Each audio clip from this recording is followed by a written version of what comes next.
निर्गुण रंग की चादर संत सुजान ओढ़ते हैं, ये आपने सुना। साहब की एक साखी है, सरगुण की कर सेवा, निर्गुण का कर ज्ञान, सरगुण निर्गुण से परे तहाँ हमारा ध्यान। सगुण की सेवा करो, निर्गुण का ज्ञान करो, और ध्यान ये दोनों से ऊपर है। यहाँ सगुण का भी आदर है, निर्गुण का भी आदर है, और सगुण निर्गुण दोनों से ऊपर उठने की बात है। इस पर थोड़ा विवरण सुनाएं। बाहर सगुण है, भीतर निर्गुण है, और सगुण निर्गुण से ऊपर की बात बाहर भीतर से ऊपर है। जब आंखें खुलें तो आप देखें जितने प्राणी दिखाई देते हैं सगुण भगवान है। देखो यहाँ सगुण भगवान का विराट स्वरूप बैठा है। विराट स्वरूप वेद में वर्णित है, ऋग्वेद में। सहस्रीर्षा पुरुषा सहस्राक्ष सहस्रपाद सभूमिम विश्वतो वृत्तात् तिष्ठत दशांगुलम। उस विराट पुरुष के हजारों हाथ पैर सिर ग्रीवा हैं, और वो सब तरफ से घेर करके 10 अंगुल ऊपर बैठा है। ये वेद में आता है, इस मंत्र का यही अर्थ होता है। तो एक विराट पुरुष कौन है? शरणाचार्य ने भाष्य किया कि ये जो जन समूह है यही विराट स्वरूप है, और इसमें जो एक एक व्यक्ति हैं वे उसके अंग हैं। जैसे मान लो ये समाज बैठा है, तो समाज विराट स्वरूप परमात्मा है, और इसमें जो नर नारी अलग अलग व्यक्तित्व वाले हैं वे उसके अंग हैं।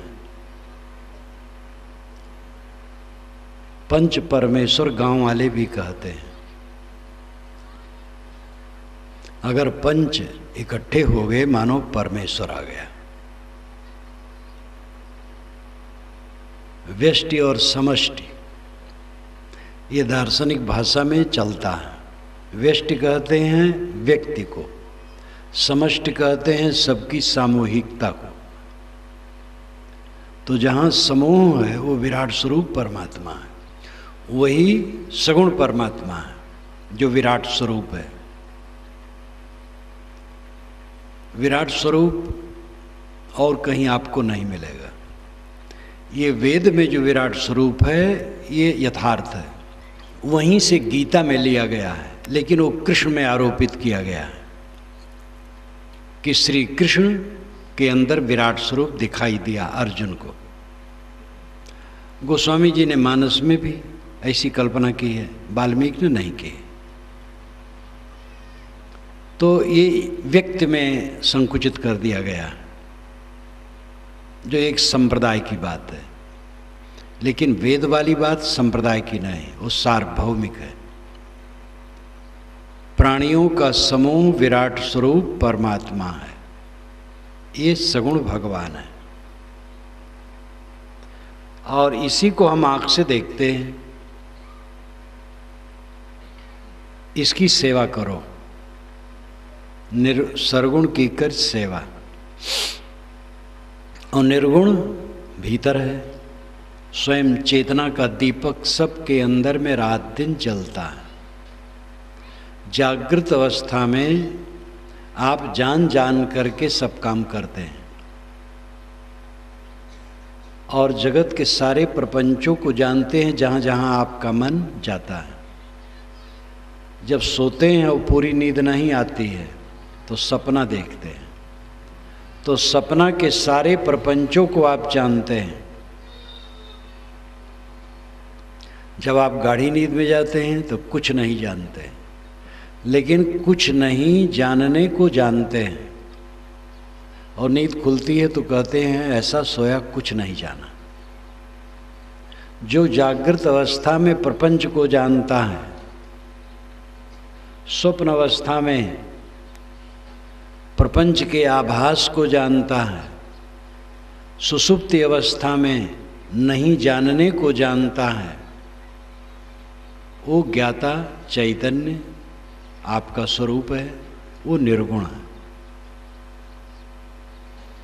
और उसका ज्ञान प्राप्त करो सत्संग से, स्वाध्याय से, चिंतन मनन से। सगुण की सेवा करो, निर्गुण का ज्ञान करो। अगर आपको ये पता लगे कि अभी धमतरी में हेलीकॉप्टर से भगवान उतरने वाला है, तो सभा खाली हो जाएगी, भगेंगे लोग जल्दी से जल्दी भगवान के दर्शन के लिए। अगर मैं कहूँ ये सब बैठे हैं भगवान भगवती हैं, तो आप कहेंगे भगवान है, इन पर विश्वास नहीं होता। मंदिर में पूजा करते हैं, जो नहीं खाता है उसको खिलाते हैं। मंदिर में जो पिंडियाँ होती हैं पत्थरों की मूर्ति या ऐसे ही पिंडी, वो खाती नहीं, लेकिन उसको लोग खिलाते हैं।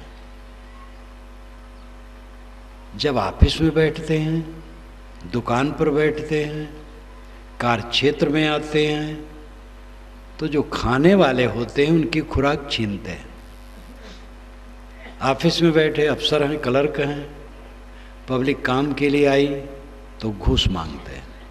सीधे तो घूस नहीं मांगते हैं, कहते 10 दिन के बाद आना,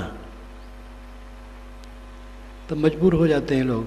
10 दिन के बाद जाओ तो फिर कहेंगे 10 दिन के बाद आना।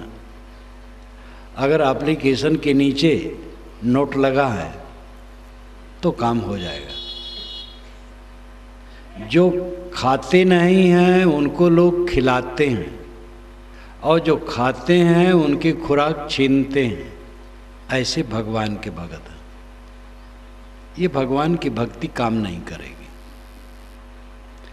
जो खाते हैं उनको खिलाओ, न खिला पाओ तो उनकी खुराक न छीनो।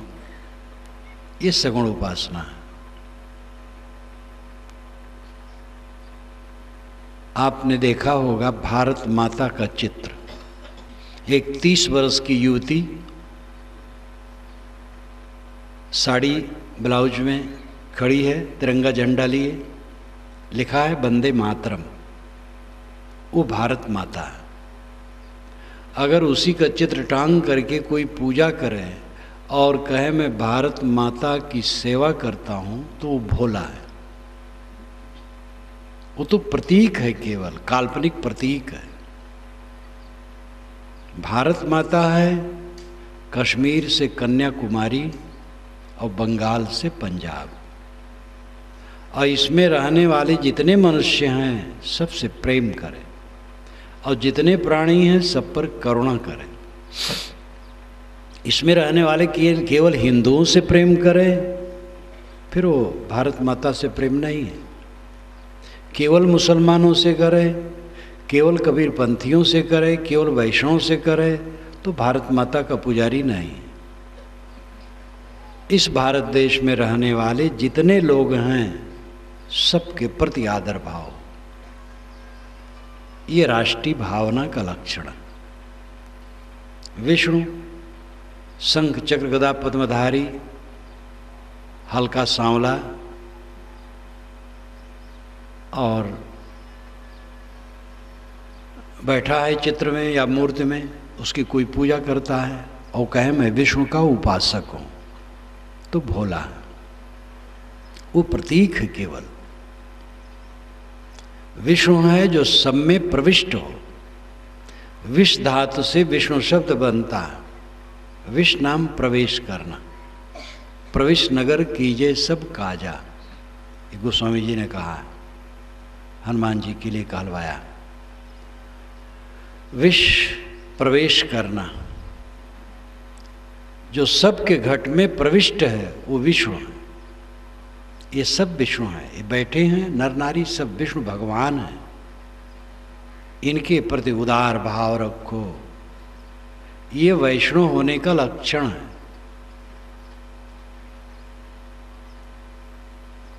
रायपुर में मेरा एक भाषण हुआ था, विष्णु और वैष्णव कौन, वो पुस्तकाकार के रूप में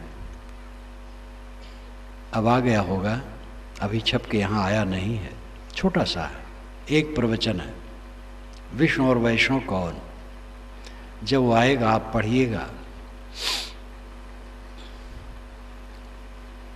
घट घट में जो बैठा है वो विष्णु है, सब में प्रविष्ट है वो विष्णु है। वैसे विष्णु का अर्थ सूर्य है वेद के अनुसार, क्योंकि सूर्य की किरणें सब में प्रविष्ट होती हैं, इसलिए विष्णु को सूर्य को विष्णु कहा गया। इदम विष्णुर्विचक्रमे त्रेधा निददे पदम समूढ़मत्स्य पांसुरे। यहाँ विष्णु 3 प्रकार से कदम रखे और उनके पैर की धूल से सारा संसार ठग जैसा गया। ये वेद का मंत्र है और ये अर्थ है। तो वहाँ अर्थ होता है सूर्य, सूर्य विष्णु है और उसकी किरणें उसके कदम हैं और वो धरती पर पड़ते हैं, अंतरिक्ष में पड़ते हैं और चंद्र तारामंडल में पड़ते हैं। यही 3 लोक में उसका कदम रखना है।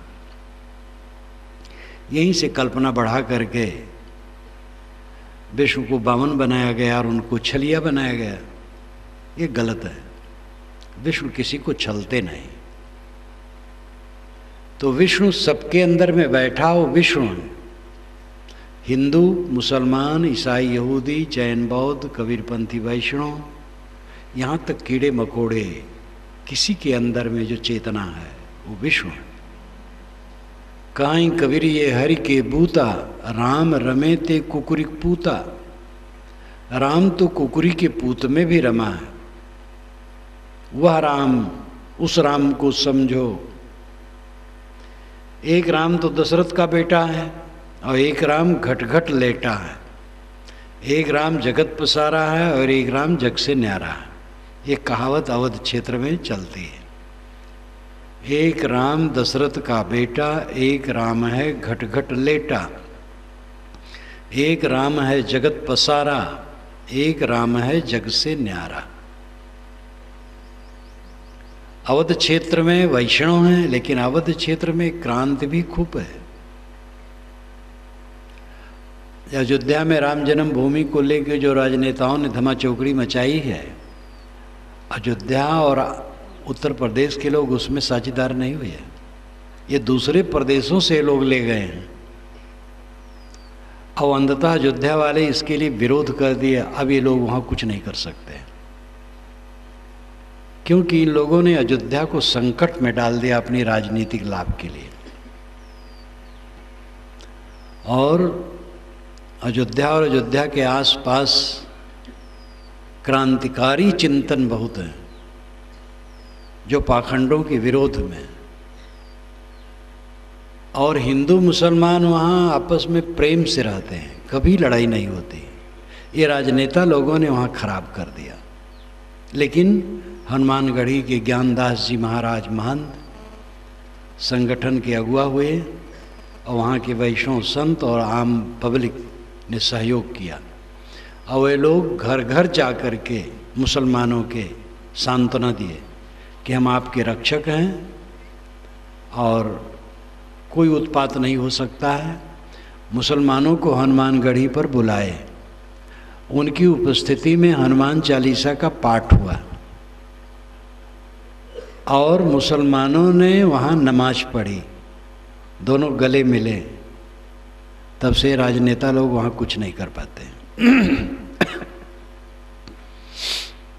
तो ये कहावत अवध क्षेत्र में, एक राम दशरथ का बेटा, एक राम है घट घट लेटा, एक राम है जगत पसारा, एक राम है जग से न्यारा। एक राम तो दशरथ का बेटा है जो ऐतिहासिक पुरुष है और हम लोगों का पूर्वज है, पूज्य है, आदरणीय है। दूसरा राम है जो घट घट में लेटा है, सब शरीर में बैठा है, उसी को कबीर साहब श्रेय देते हैं। वह राम श्री राम में भी था, रावण में भी था, हमारे में भी है, आप में भी है, सब में। और उसमें से एक राम जगत पसारा में डूबा है, ये दुनिया के मोह माया में डूबा है, लेकिन एक राम जग से न्यारा हो गया। सब राम मोह माया में डूबे हैं, कुछ राम अपने को समझ लिए तो मोह माया को त्याग दिए। कुल मिलाकर के एक ऐतिहासिक पुरुष श्री रामचंद्र हैं और दूसरे घट घट में बोलने वाले जीव ये राम हैं। ये एकदम यथार्थवादी सिद्धांत और अनुभव में आने वाली बात और समझ में आने वाली बात है। घट घट में राम है, घट घट में वही साईं बसत है, कटुक वचन मत बोल रे। हिंदू ये चाहेंगे कि मुसलमान, ईसाई, यहूदी भी हमारे राम को, कृष्ण को, विष्णु को, शिव को माने, आदर दें। उनकी सब बात न माने लेकिन उनको आदर दें। और हमारे भारतवर्ष में जितने महापुरुष हुए हैं, बुद्ध, महावीर, कबीर, नानक, दयानंद, विवेकानंद, सबको आदर दें। तो आपका भी कर्तव्य है कि आप मोहम्मद, ईसा, दाऊद, कन्फ्यूशियस, उन सब का आदर करें। आप आदर चाहें, अवादर न दें, ये मनुष्यता नहीं है, ये समझ नहीं है। धर्म क्या है? धर्म में व्यापकता होती है। संकुचित हृदय का इंसान अपने पंथ को धर्म मान लेता है, ये मान लेता हमारे संप्रदाय से मोक्ष और स्वर्ग है, दूसरे से नरक है। नरक अगर नहीं माना तो ये मानता है कि दूसरे से स्वर्ग मिल सकता है, मोक्ष नहीं। परंतु ये सब संकुचितता है। पंथ संप्रदाय तो घरौदे हैं, ये बनते और बिगड़ते हैं। धर्म सनातन है। आप देखते हैं जमीन चारों तरफ फैली है, जमीन सनातन है, मेड़े सनातन नहीं है। बंदोबस्त में मेड़े बदल जाती हैं, चकबंदी में मेड़े बदल जाती हैं। कई खेत किसी किसान का एक जगह है, बोरिंग कर लिया उसने और फिर बड़ा बड़ा खेत बनाना चाहा, तो छोटे छोटे खेतों के मेड़ तोड़ करके बड़े बड़े खेत बना लिया, मेड़े टूट गई। सड़कें बनती और मिटती हैं, जमीन वही रहती है। संप्रदाय, पंथ, मजहब बनते और बिगड़ते हैं, धर्म बनता बिगड़ता नहीं। धर्म क्या है? संयम और शील, ये सनातन धर्म है।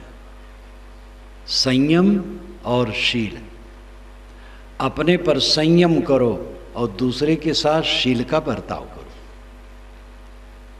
अपने मन को, वाणी को, इंद्रियों को अपने वश में रखो और दूसरे के साथ करुणा, प्रेम, दया का बर्ताव करो। ये धर्म है, ये सनातन है और इसका अपवाद कोई देश काल नहीं कर सकता।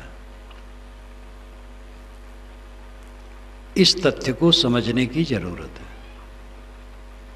सगुण परमात्मा प्राणियों का समूह है और उसमें भेद नहीं है। मजहब वालों ने भेद बहुत बनाया और जब राजनीति मिल गई तो और नष्ट हो गया। जहाँ राजनीति आती है धर्म और खराब हो जाता है। किसी भी महापुरुष को राजनेता भी अपना इष्ट मान सकते हैं, उनके लिए श्रद्धा करें, लेकिन उनको राजनीति का मोहरा न बनाए। जहाँ राजनीति का मोहरा बनाए तहाँ वो विकृत हो जाएगा। श्री राम, जय श्री राम। आज से 50 वर्ष पूर्व कोई कहता जय श्री राम तो भक्ति भावना की सुगंधी आती थी। आज जय श्री राम कोई कहता है तो या तो मजाक लगता है और या तो लगता है बलबन हो जाए।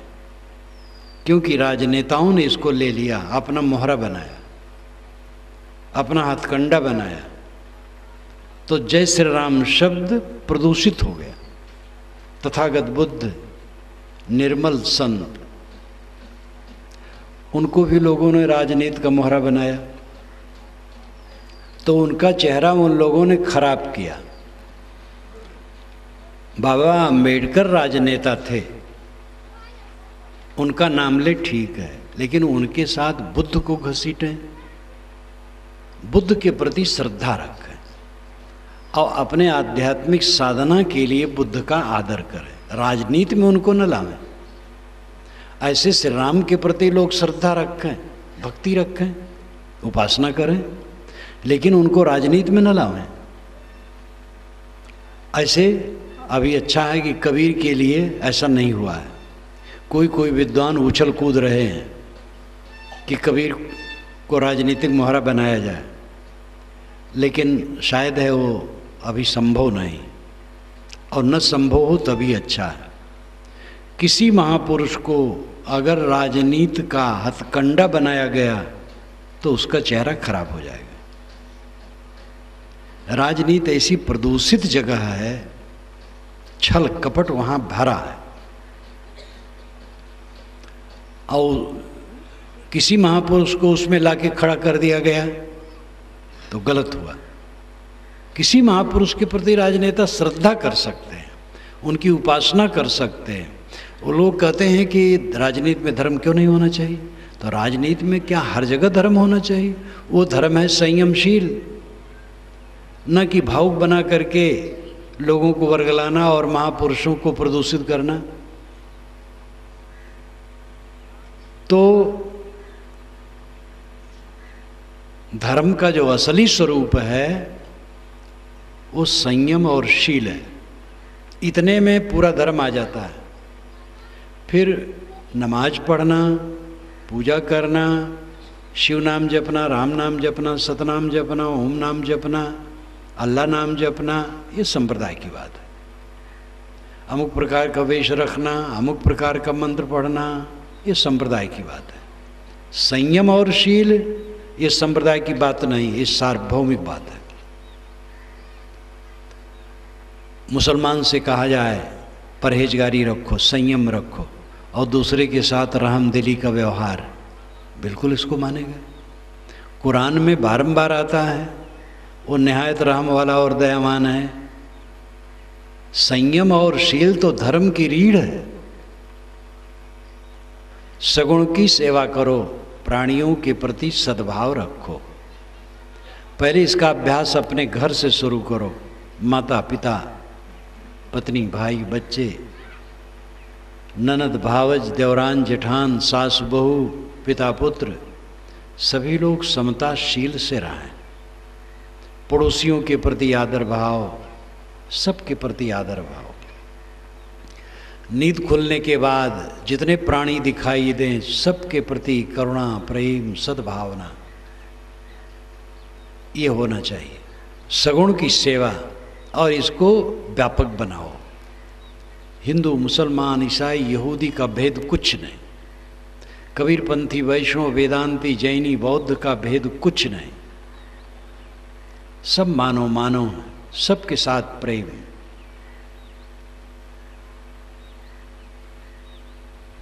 कितने गांवों में है, किसी मत का कार्यक्रम होता है, गांव वाले सब मिल के करते हैं। कबीर पंथ का होता है, वैष्णव का होता है, अन्य का होता है, सब मिल के करते हैं। आपस में प्रेम से रहते हैं। सभी संतों की वाणी सुनते हैं, और जिसको जो विचार जमता है वो ग्रहण करते हैं, जो नहीं जमता छोड़ देते हैं। सारे विचार सबके आपको जम जाएं मुश्किल है, लेकिन जो आपको जम जाएंगे वही बहुत हितकारी है। कुछ करें तो सगुण की सेवा करो, प्राणियों के प्रति सद्भाव रखो। निर्गुण का करो ज्ञान।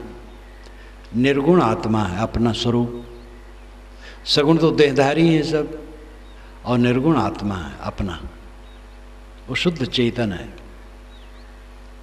मैं रात दिन वो करता है। मैं खाता हूँ, मैं आता हूँ, मैं जाता हूँ, मैं ये काम करूँगा, मैं ये काम नहीं करूँगा, मैंने तुम्हारी बात मान ली, मैं तुम्हारी बात नहीं मान सकता। इस प्रकार जो मैं रात दिन करता है वो मैं ही निर्गुण तत्व है। एक बात और ध्यान दे, इस जीवन में दो मैं हैं, एक नकली मैं, एक असली मैं। असली मैं आत्मा है और नकली मैं मन है। मैं ब्राह्मण हूँ, मैं शूद्र हूँ, मैं हिंदू हूँ, मैं मुसलमान हूँ, मैं गोरा हूँ, मैं सांवला हूँ, मैं स्त्री हूँ, मैं पुरुष हूँ, मैं विद्वान हूँ, मैं अविद्वान हूँ, मैं सुखी हूँ, मैं दुखी हूँ। ये नकली मैं। ये देह नाम रूप गुण कर्म स्वभाव में रचा पचा मैं है, जो मन का रूप है। और दूसरा मैं शुद्ध चेतन, अपना अस्तित्व, जो जागृत अवस्था में ज्ञाता है, स्वप्न में ज्ञाता है और सुषुप्त में ज्ञाता है। तीनों अवस्थाओं में दृष्टा है, साक्षी है, सुख और दुख का अनुभव करता है। अपने को न संभालने से इंद्रिय मन के जंगल में उलझ करके निरंतर दुख भोगता है। और यही बोध प्राप्त करना है गुरु से, संतों से, सज्जनों से। निर्गुण का करो ज्ञान, अपना ज्ञान करो। क्यों दुख भोग रहे हो? कौन हो तुम? जहाँ आए हो वहाँ आपका क्या है? क्या अंत में रहेगा? जीवन का लाभ क्या है? कर क्या रहे हैं? इसका मंथन करना, ये निर्गुण का ज्ञान करना है। आप कौन हैं? आप शुद्ध चेतन है, अमर आत्मा है। ये देह मिट्टी का लौंदा है, ये अपने कर्मों से बन गई है। इसके नाम काल्पनिक हैं, इसके रूप क्षणभंगुर है। असली मैं और नकली मैं। नकली मैं में जीव उलझा है और निरंतर पीड़ित है। मैं कौन हूँ इसका बोध नहीं। यही समझता मैं देह हूँ, मैं साहू हूँ, मैं बर्मा हूँ, मैं तिवारी हूँ, मैं मोहम्मडन हूँ, मैं स्त्री हूँ, मैं पुरुष हूँ, मैं काला हूँ, मैं गोरा हूँ, मैं धनी हूँ, मैं निर्धन हूँ, मैं सुखी हूँ, मैं दुखी हूँ। इन्हीं कबाड़ों में मन मनुष्य का घूमता रहता है, नकली मैं में। असली मैं शुद्ध चेतन हूँ। इस प्रकार दो मैं इस जीवन में है, एक असली मैं, एक नकली मैं। सत्संग, स्वाध्याय, चिंतन, मनन द्वारा नकली मैं को हटा दो, असली मैं को समझो। आप अमर आत्मा हैं। जहां आए हैं यहां आपका कुछ नहीं।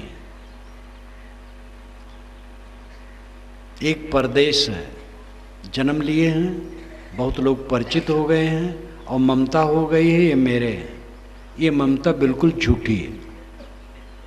केवल व्यवहार के लिए ममता रखना अच्छा है, बस व्यवहार निपटाने के लिए ममता ठीक है, लेकिन दृढ़ करके मत मानो कि ये मेरे हैं।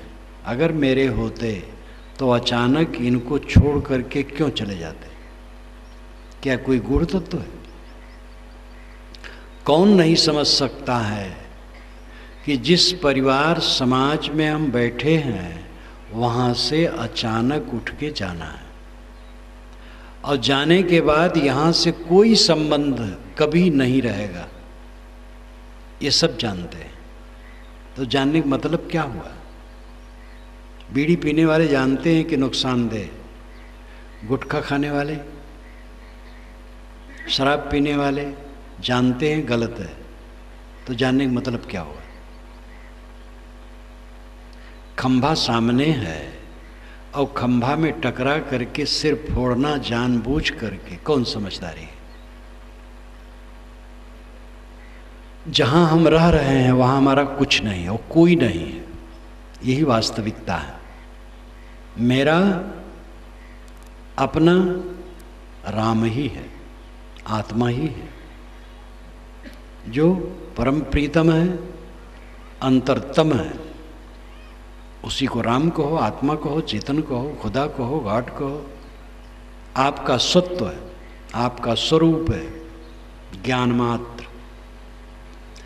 उसको न समझ करके देह गेह परिवार और संसार में आसक्त होकर अनेक विकार पैदा करते हैं। काम, क्रोध, लोभ, मोह, द्वेष, ईर्षा, चिंता, उद्वेग, अशांत। और इसी यात्रा में तमाम खुराफाती काम करके कुछ लोग तो भयंकर हो जाते हैं। चोरी, हत्या, डाका, धोखेबाजी, अनेक कुकर्म करते हैं, पर स्त्री अपहरण। लेकिन जो इतने भयंकर नहीं होते हैं वही भी मोह माया में डूबे रहते हैं। और एक दिन अचानक सबसे वियोग हो जाता है और कुछ पल्ले नहीं पड़ता है। इसलिए निर्गुण का ज्ञान करो। आपका आत्मा निर्गुण है। निर्गुण का मतलब ये नहीं उसमें कोई गुण नहीं है, उसमें सतरजतम प्राकृतिक गुण नहीं है। जो विकारी गुण सतरजतम है प्रकृति के, वो उसमें नहीं, वो निर्मल है, ज्ञान मात्र है। जब इसका ठीक से ज्ञान होगा तब आदमी मोह को छोड़ेगा। मोह छोड़ेगा तो उसका विचार निर्मल होगा। मोह छोड़ने के बाद वो परिवार के साथ अच्छा काम नहीं करेगा, इसी बात नहीं है। जो जितना मोह छोड़ देगा वो उतना अच्छा व्यवहार करेगा, और जो जितना मोही होगा उतना खराब व्यवहार करेगा। महाराज राम के मन में राज्य के लिए मोह नहीं था, इसलिए वनवास की बात सुन करके वे रुके नहीं, तुरंत चल दिए।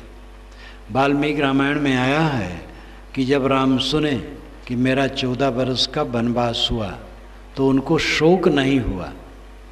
ये राम का रामत्व है। और वो वन चले गए, पिता के साथ, माता के साथ कर्तव्य का पालन किए, माता पिता की आज्ञा है। भाई भरत को राज्य मिले, बहुत बढ़िया है। निर्मोह होने से ये उत्तम काम हुआ। कौरव पांडव दोनों राज्य के मोही थे तो आपस में कट के मर गए। मोह विकार पैदा करता है, निर्मोहता निर्विकारता लाती है। मोह छोड़ने से व्यवहार खराब नहीं होता है। संत महात्मा भी तो, उनका भी तो परिवार है। आप लोगों का परिवार तो 2, 4, 6, 10, 15, कोई के 10, 20, 30 भी होते हैं, बिरल के। बाकी सबके तो 4, 6, 8, 10। ऐसे संतों का तो बड़ा परिवार होता है, और वे आपस में प्रेम का बर्ताव करते हैं, लेकिन मोह किसी से नहीं करते हैं। ऐसे सीखो, आप भी ऐसे चलो। अपने स्वरूप को, अपने आत्मा को जितना पहचानोगे मोह को घटाओगे। मोह को घटाओगे तो विकार घटेगा। मोही आदमी जब मिठाई लाता है बाजार से तो चुपके से अपनी पत्नी को देता है, माता को नहीं दिखाता है, भय को और भाभी को नहीं देगा, अपनी पत्नी को देगा। और पत्नी बच्चे और अपना मिलके खाएगा। और बहुत लोभी होगा तो पत्नी बच्चे को भी नहीं, अपने खाएगा। जितना मोही होगा उतना संकुचित होगा, और निर्मोही होगा तो मिठाई ला के माता के सामने रख देगा, और माता सबको दे देगी, उसको भी मिल जाएगा। निर्मोही का लक्षण है समता में आ जाना, और मोही का लक्षण है विषमता पैदा करना। मोह कल्याणकारी नहीं है। ममता, शुद्ध ममता व्यवहार के लिए होना चाहिए। अपना मकान माने बिना कोई अपने मकान का प्रबंध नहीं कर सकता है। सभी लोग अपने मकान का प्रबंध करते हैं, दूसरे मकान का नहीं करते हैं। अपने मकान की ममता होती। महात्मा लोग भी अपने मठ और आश्रम और कुटी का प्रबंध करते हैं। तो शुद्ध ममता व्यवहार के लिए जरूरी है। अपना परिवार है 10 लोगों का, उसमें ममता है। कपड़ा खरीद करके लाएंगे अपने घर में, उन 10 के लिए रहेगा, पड़ोसी के लिए नहीं लाएंगे। तो ये ममता बुरी नहीं है। इस ममता के बिना तो काम ही नहीं चलेगा। सब अपना अपना प्रबंध करते हैं। हाँ, ऐसा आदमी अगर दूसरे को फटी हालत में देखेगा, असमर्थ देखेगा और उससे संभव होगा तो उसकी भी कुछ सेवा कर देगा, लेकिन मुख्य रूप में अपने परिवार का प्रबंध करेगा। तो प्रबंध के लिए ममता अच्छी है, लेकिन ज़्यादा ममता करना अज्ञान है, दुख पैदा करना है। जैसे भोजन, संतुलित भोजन करना, अमृत ग्रहण करना है और उसी को ज़्यादा कर लो तो जहर। भोजन करना चाहिए लेकिन ज़्यादा नहीं, संतुलित। ऐसे शुद्ध व्यवहार के लिए ममता ठीक है, ज़्यादा ममता नहीं। किससे ममता की जाए? कौन सा? जब अपना शरीर अपने साथ नहीं है। घर की नारी को कहे तन की नारी जाए। साहब कहते घर की परिवार की नारी कौन कहे, शरीर की नाड़ी खिसक जाएगी। क्या अपना माना जाए? तो ममता व्यवहार के लिए शुद्ध ममता करो, ज़्यादा ममता न करो। हल्की ममता। चलने के लिए बंदोबस्त रखो। चलने के लिए बंदोबस्त कौन करता है? 4 दिन की यात्रा में लोग जाते हैं और महीना भर के पहले सोचते हैं ये रखना है, वो रखना है, वो रखना है। और लंबी यात्रा के लिए किसी ख्याल नहीं है। और अचानक बिल्ली जैसे चूहे पर कूद पड़े, तैसे मौत मनुष्य पर कूद पड़ती है तो चें चें चें करके रह जाते हैं। कोई तैयारी नहीं, एकदम असावधान। इस लंबी यात्रा की तैयारी करो। आप कमाते क्यों हैं? खाने के लिए। खाते क्यों हैं? जीने के लिए। जीते क्यों हैं? इसका पता नहीं। यह क्या जीवन है? जिसके लिए जीते उसका पता ही नहीं है। कमाओ खाने के लिए, खाओ जीने के लिए, और जियो सुख से जीने के लिए। सुख से वह जी सकता है जो अपने मन को वश में रखता है, जो अपनी इंद्रियों पर संयम रखता है, जिसके चित्त में संतोष और शांति है, वो सुख से जीता है। और कोई सुख से नहीं जीता। पैसा बटोर करके कोई सुखी नहीं होता। पैसे का उपयोग है, पैसे की ज़रूरत है। बस पर बैठो, पैसा नहीं होगा कंडक्टर उतार देगा। रास्ता चल रहे भूखे हो गए, जेब में पैसा है, कुछ खरीद के खा लिए। नहीं है तो कहाँ मिलेगा? पैसे का उपयोग है, दुनिया की वस्तुओं का उपयोग है, लेकिन आखिर उसका उपयोग कितना है? उसकी सीमा है। रोटी चाहिए, कितनी रोटी चाहिए? 2 रोटी से 4 रोटी से आपका पेट भर जाता है, और 10,000 रोटियां आपको दे दी जाए तो क्या फायदा है? तो दुनिया की वस्तुओं का उपयोग है, परंतु दुनिया की वस्तुएं सब कुछ नहीं है। दुनिया की वस्तुएं तो आपके देह के गुजर के लिए है, लेकिन गुजर लेने के बाद आपको करना क्या है? खास काम। जीवन का लक्ष्य क्या है? उद्देश्य क्या है? मकसद क्या है? अनंत सुख, निर्भय सुख, जिसमें भय न हो, जो छूटे न मिटे न, ऐसा अखंड सुख। और ये अखंड सुख अपने मन को शुद्ध करने से, शांत करने से, सुबस करने से होगा। ये निर्गुण का ज्ञान प्राप्त करो। और साहब कहते सरगुण निर्गुण से परे तहाँ हमारा ध्यान। ध्यान सगुण निर्गुण से परे है। ध्यान का अर्थ है कुछ न सोचना। मेरी पुस्तक है ध्यान क्या कहते हैं, उसमें पहला वाक्य है कुछ न सोचना ध्यान है। लेकिन आरंभिक ध्यान किसी महापुरुष का चित्र मन में ले लिया और उसका ध्यान करना ध्यान है। आंखें बंद की, बंद आँखों में अंधकार प्रकाश जो दिखाई दिया उसमें मन ठहराना ध्यान है। कानों को बंद कर लिया, उसमें आवाज़ सुनाई देती है, वो भी ध्यान है। एक बिंदु पर ध्यान केंद्रित किया, वो भी ध्यान है। कमाने कबूतर खमाने खरगोश बच्चों को पढ़ाया जाता है, तो ऐसे ध्यान में ये सब पहले जरूरी है। किंतु अंतिम ध्यान क्या है? कुछ न सोचना, निर्विकल्प हो जाना, संकल्प शून्य हो जाना, ये ध्यान है। ये सगुण निर्गुण से परे है। सगुण में सेवा है, निर्गुण में ज्ञान है। ध्यान में न सेवा है न ज्ञान है। ध्यान में तो सेवा होगी नहीं। जब कोई संकल्प शून्य होकर बैठेगा उस समय सेवा क्या करेगा? उसमें तो क्रियाएं शांत हैं। और जब संकल्प शून्य है तो ज्ञान भी नहीं करेगा। कुछ नहीं सोचता है तो ज्ञान कहाँ करेगा? वो उससे सबसे परे है। यत्र नानद पश्यत नानद श्रृणोत नानद विजानात सबूमा, ये श्रुति वचन है। सनत कुमार ने नारद को समझाते हुए छांदोग्य उपनिषद में कहा, जब दूसरे को नहीं देखता, दूसरे को नहीं सुनता, दूसरे को नहीं जानता, ये भूमा की स्थिति है, परम गति की स्थिति है।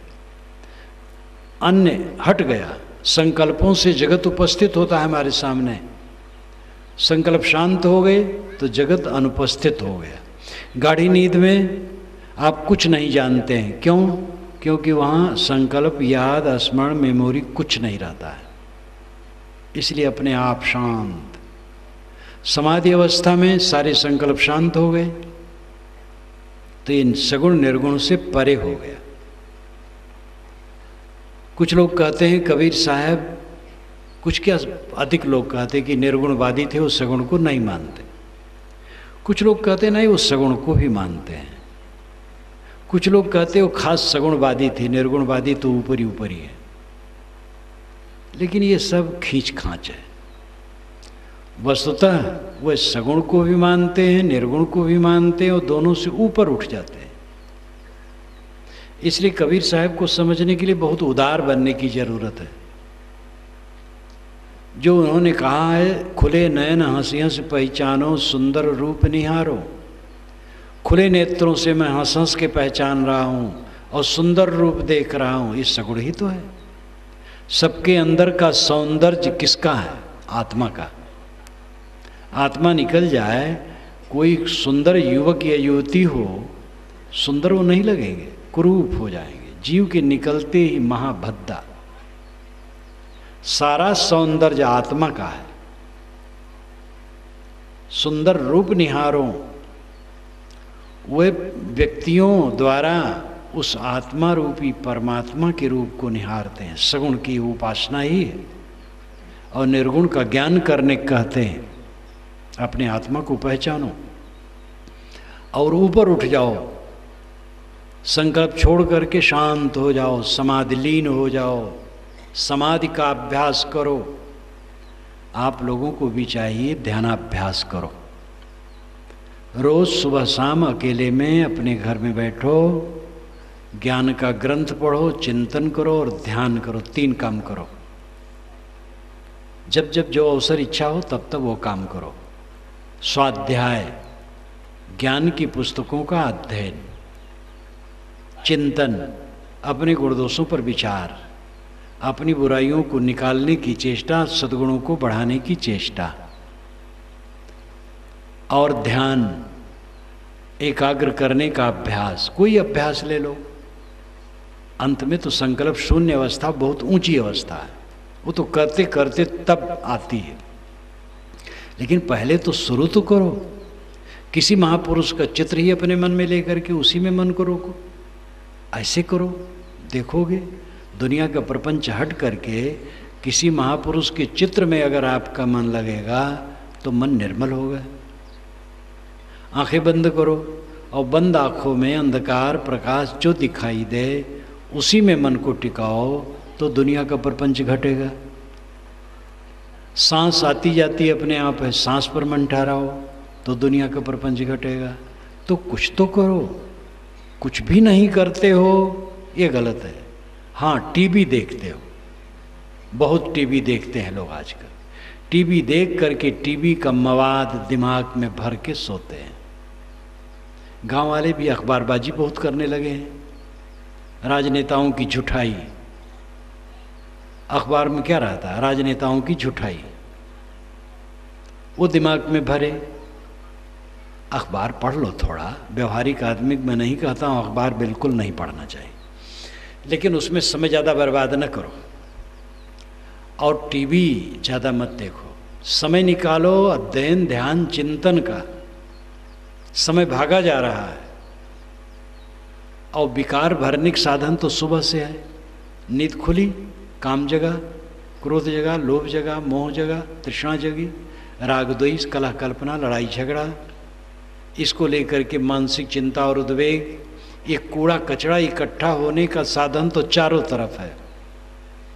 और इसकी सफाई का साधन कहाँ है? सफाई का साधन स्वाध्याय, चिंतन, ध्यान है, जो मैंने अभी कहा था।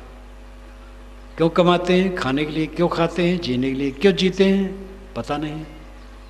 ये कोई जीवन है? कमाओ खाने के लिए, खाओ जीने के लिए, जियो साधना के लिए, आत्म शांति पाने के लिए, निर्भय और अनंत सुख पाने के लिए। ये तभी होगा जब अपने को पहचानो, आत्मा को पहचानो। जो आत्मा को नहीं पहचाना वो परमात्मा को क्यों पहचानेगा? परमात्मा कहीं आत्मा से अलग नहीं बैठा है। घट घट में वही साईं बसत है, कटुक वचन मत बोल रे। जो घट घट में बैठा है वही परमात्मा है। आत्मा परमात्मा है, इसको समझो। अपने पर संयम करो, दूसरे के साथ शील का व्यवहार करो और साधना पथ में चलो। आपको धन्यवाद देते हुए मैं अपनी वाणी को विराम देता हूँ।